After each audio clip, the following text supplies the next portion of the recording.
ಬಾಂಧವರಿಗೆ ಪ್ರಗತಿ ಚಾನಲ್ಗೆ ಎಲ್ಲರಿಗೂ ಆತ್ಮೀಯವಾದಂಥ ಸ್ವಾಗತ. ಇಂದಿನ ತೊಗರೆಕಾಳಿನ ಮಾರುಕಟ್ಟೆಯ ಬೆಲೆಯನ್ನು ನೋಡಿಕೊಂಡು ಬರೋಣ.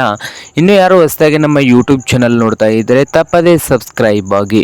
ನಾವು ಮಾರುಕಟ್ಟೆಗಳ ಬೆಲೆಗಳ ಅಪ್ಡೇಟ್ ನೀಡ್ತಾ ಇರ್ತವೆ, ಚಾನಲನ್ನು ಸಬ್ಸ್ಕ್ರೈಬ್ ಆಗಿ. ಇಂದು ತೊಗರೆಕಾಳಿನ ಮಾರುಕಟ್ಟೆಯ ಬೆಲೆಯನ್ನು ನೋಡ್ಕೊಂಡು ಬರೋದಾದರೆ, ಇಂದು ಬಾಗಲಕೋಟೆಯಲ್ಲಿ 6,900ದಿಂದ 7,000 ರೂಪಾಯಿವರೆಗೆ ರೇಟನ್ನು ಹೊಂದಿದೆ. 6,900ದಿಂದ 7,000 ರೂಪಾಯಿವರೆಗೆ ಬಾಗಲಕೋಟೆ ಮಾರುಕಟ್ಟೆಯಲ್ಲಿ ಒಂದು ಕ್ವಿಂಟಲ್ ತೊಗರೆಕಾಳಿನ ಬೆಲೆಯನ್ನು ಹೊಂದಿದೆ. ಹಾಗೆ ರಾಯಚೂರು ಮಾರುಕಟ್ಟೆಯಲ್ಲಿ 6,000ದಿಂದ 8,300 6,000ದಿಂದ 8,300 ರೂಪಾಯಿವರೆಗೆ ರಾಯಚೂರು ಮಾರುಕಟ್ಟೆಯಲ್ಲಿ ಒಂದು ಕ್ವಿಂಟಲ್ ತೊಗರೆಕಾಳಿನ ಬೆಲೆಯನ್ನು ಹೊಂದಿದೆ.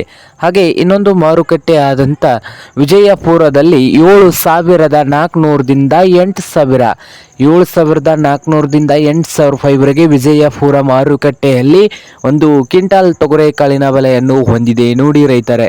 ಹಾಗೆ ಕಲಬುರಗಿಯಲ್ಲಿ 7,000ದಿಂದ 8,500 7,000ದಿಂದ 8,500 ಕಲಬುರಗಿಯ ಮಾರುಕಟ್ಟೆಗಳಲ್ಲಿ ಒಂದು ಕ್ವಿಂಟಲ್ ತೊಗರೆಕಾಳಿನ ಬೆಲೆಯನ್ನು ಹೊಂದಿದೆ. ಹಾಗೆ ಅದೋಣಿ ಮಾರುಕಟ್ಟೆಯಲ್ಲಿ 6,000ದಿಂದ 7,600 6,000 ರೂಪಾಯಿದಿಂದ 7,600 ಅದೋಣಿಯ ಮಾರುಕಟ್ಟೆಗಳಲ್ಲಿ ಒಂದು ಕ್ವಿಂಟಲ್ ತೊಗರೆಕಾಳಿನ ಬೆಲೆಯನ್ನು ಹೊಂದಿದೆ. ಇದು ಇಂದಿನ ತೊಗರೆಕಾಳಿನ ಮಾರುಕಟ್ಟೆಯ ಬೆಲೆ ಆಗಿದೆ.